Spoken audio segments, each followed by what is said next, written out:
Inay Miggy Vlog! Magandang araw mga nakshis! Ilang araw na ngang hindi nakakapag-upload ang nanay nyo. Paano nga kasi tinamaan ako ng sama ng pakiramdam. Kakagaling ko nga lang ng ospital kanina para kunin yung resulta ng laboratory ko. Tapos follow-up check-up na rin. At eto nga, habang nagpapahinga ko, naisipan kong gawin yung aking bulletin board. Matagal na nga kasi itong naka-pending, kaya habang nagpapahinga ko, naisipan ko siyang tapusin at ayan na siya, nagustuhan ko naman. At eto naman, kinabukasan habang naghihintay ako sa mga bata, naisipan kong ayusin yung privacy sticker ng bintana namin sa sala. Lumang-luma na kasi yung privacy sticker nito kaya naisipan ko na siyang palitan. Naninilaw na rin kasi yung pinaka-sticker niya. Pininturahan ko na rin yung pinaka-bakal ng bintana namin or yung tinatawag nilang metal casing. Kasi nga, ever since, hindi ko naman na yan napinturahan kung ano yung na-turn over sa amin, na kulay red yung kulay ng bakal niya, primer lang ata yun. Simula nun, hindi pa talaga siya napinturahan. At dahil meron akong sobrang pintura na ginamit ko sa CR namin, naisipan kong lagyan na rin ng pintura etong bakal na to kasi nakakakita na ako ng mga rust stain. So, inaalala ko, pakakainin na siya ng kalawang dahil pag naglilinis ako, talagang binabasa ko yung bintana. So, ayan, naisipan ko siyang lagyan ng pintura at natuwa naman ako sa resulta. At dahil meron nga akong stock ng aming privacy sticker, naisipan ko nang isabay na palitan yung privacy sticker niya. Para aliwalas naman siya uli, hindi na siya yung naninilaw. So, mabalik nga tayo mga nakshis, ilang araw na ngang masama yung pakiramdam ko. Actually, last week ko pa nga yun nararamdaman na parang ang bigat-bigat ng katawan ko. Parang feeling ko binugbog ako pero wala naman akong lagnat or kaya ubo or sipon.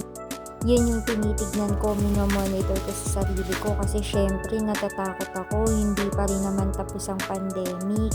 Meron pa rin mga sakit na lumalabas-labas na maaari na infected ka na hindi mo lang alam. Yung pakiramdam ng katawan ko is sobrang parang ngalay na ngalay siya. Tapos, nung nagkaroon ako ng monthly period ko, parang lalo siyang bumigat. At first time kong makaranas ng dysmenorrhea na talagang iniiyakan ko siya. Nakakatawa nga kasi habang nagko-coaching session kami ng manager ko, napaiyak ako dahil sa sobrang sakit ng balakang at ng puson ko. Di ko maiwasang dumapo sa isip ko na baka mamaya sign na to ng menopausal stage ko. Kasi first time ko nga lang tong nararanasan, hindi naman ganito kapag nagkakaroon ako ng monthly period ko. Kaya naisipan ko nang magpa-check up. Sa ngayon, hindi pa ako binigyan ng fit to work ng doktor kasi imo-monitor yung mga laboratory exams ko. Masyado kasing bumaba yung potassium ng katawan ko. Imo-monitor din kasi baka mamaya hypothyroidism na ang sakit ko. May mga symptoms kasi ako na nararanasan na possible daw na hypothyroidism. Like yung mga muscle pains nga, tapos eto na parang naging irregular yung monthly period ko. Tapos ginawin din ako ngayon, sobra. Oo, ginawin ako noon pero parang mas matindi ngayon. Hindi nga ako nagbubukas masyado ng electric fan. Nagamit ako ng electric fan pero hindi siya nakatutok sa akin kasi nga masyado akong giniginaw ngayon. And isa pa daw sa symptoms is yung nagko-constipate ako.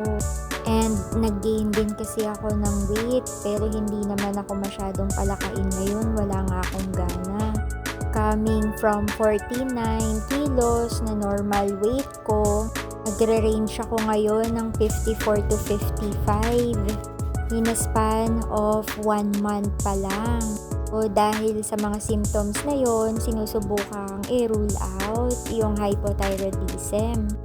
So praying na sana nga wag naman ako may ganong sakit. Sana nga need ko lang ng pahinga.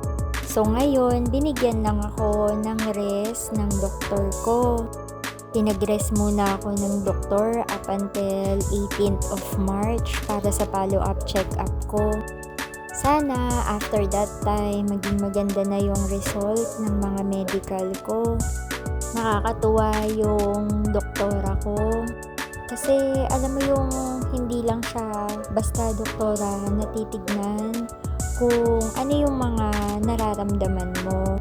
Kinausap nga rin niya ako baka daw mamaya meron akong mga iniisip na nakakadagdag o nakakaapekto kung bakit ganito yung pakiramdam ko. And to be honest, meron din naman talaga akong pinagdadaanan na syempre hindi natin basta ma-share sa ibang tao. Meron kasi mga tao na makikinig lang, hindi para intindihin ka. Minsan, mga makikinig para i-judge ka. Ang nakakalungkot pa, may mga tao din na nakakadagdag na hindi man lang nila kino-consider kung may pinagdadaanan ka ba o wala. Basta gusto ka lang nilang i-judge, masaya na sila dun. Yung may mga bagay na gusto kang i-improve sa sarili mo, pero kapag may nakikita yung ibang taong ini-improve mo yung sarili mo, pilit kang ida-drag down at i-judge ka kung paano mo i-handle ang sarili mo. Aminin natin, hindi nawawala yun sa kahit saang bagay. Hindi nawawala yun kahit saan ka man magpunta. Kaya mga Nakshi, mga Marcy, lagi lang nating tatandaan, lalakasan lang natin lagi ang loob natin sa araw-araw kung ano man ang pinagdadaanan natin. May makaintindi man o wala. Kapit lang tayo lagi sa prayers, kaya natin yun. Minsan din, yung mga pinagdadaanan natin ay hindi talaga saktong para sa atin. Kumbaga, masyado lang tayong naapektuhan kasi ang nahihirapan is yung mga mahal natin sa buhay. Recently kasi nakita ko yung anak ko na umiyak at sinendan niya ako ng mga messages kung ano yung nagpapabigat ng loob niya.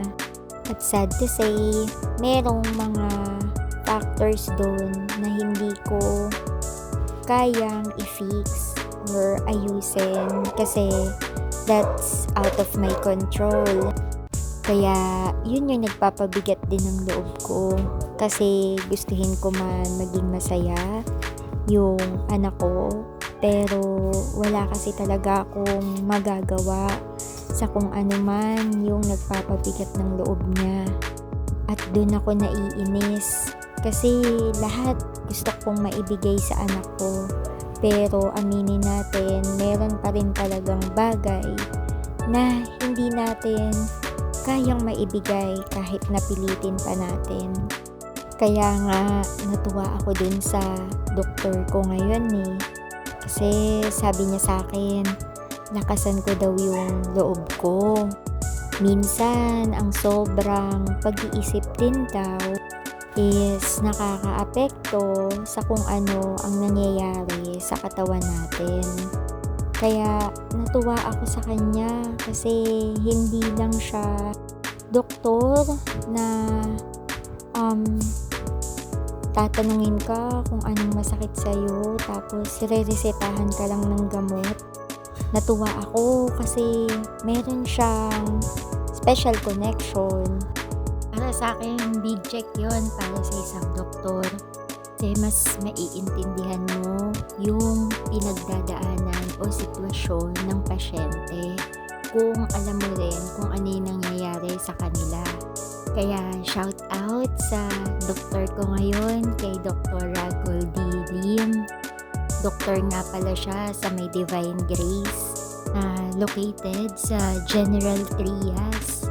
Sa mga punto na to, patapos na ako sa ginagawa ko. At natutuwa din naman ako na kahit masama yung pakiramdam ko or mabigat yung pakiramdam ko, at least meron pa rin akong na-accomplish. Ayoko rin kasi na humiga na lang parang mas lalong sumasama yung pakiramdam ko. Ayan, meron na namang natapos na project ang nanay nyo. Kaya kahit papano natutuwa din ako, meron akong natatapos. Salamat pala sa pagsama niyo sa akin ngayon Salamat sa pakikinig. At salamat din sa panonood. Sana nagustuhan niyo tong project na ginawa ko ngayon dito sa aking bulletin. At syempre, dito sa bintana ng sala namin. Samahan niyo uli ako From this to this. From this to this.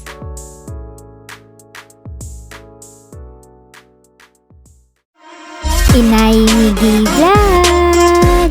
See you on my next vid! Paalam!